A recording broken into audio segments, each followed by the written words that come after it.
திருச்சி விமான நிலைய வளாகத்தில் 2018ஆம் ஆண்டு மதிமுகவினருடன் ஏற்பட்ட மோதல் வழக்கு தொடர்பான விசாரணைக்கு சீமான் ஆஜரான நிலையில் வழக்கு விசாரணை ஒத்திவைக்கப்பட்டிருக்கிறது.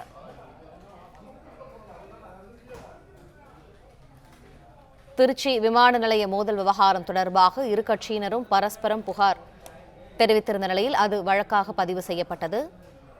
தற்போது அந்த வழக்கு விசாரணைக்காக முதன்மை நீதிமன்றத்தில் சீமான் ஆஜராகியிருக்கிறார். இது தொடர்பான மேலும் விரிவான தகவல்களை எமது செய்தியாளர் கலைவேந்தன் வழங்க கேட்போம். கலைவேந்தன், இந்த வழக்கு தொடர்பான விரிவான தகவல்கள். வணக்கம்.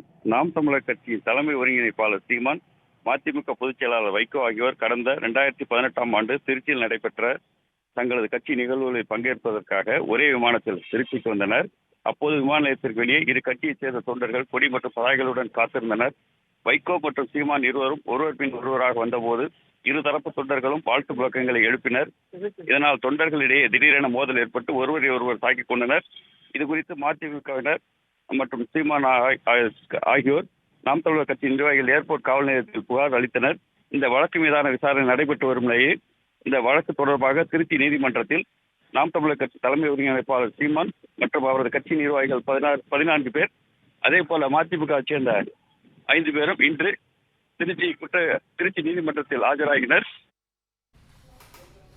நன்றி கலைவேந்தன் தகவல்களுக்கு. பிளே ஸ்டோர் மற்றும் ஆப் ஸ்டோரில் இருந்து பாலிமர் செயலியை QR கோடு மூலம் பதிவிறக்கம் செய்யுங்கள். செய்திகளை உடனுக்குடன் பெறுங்கள்.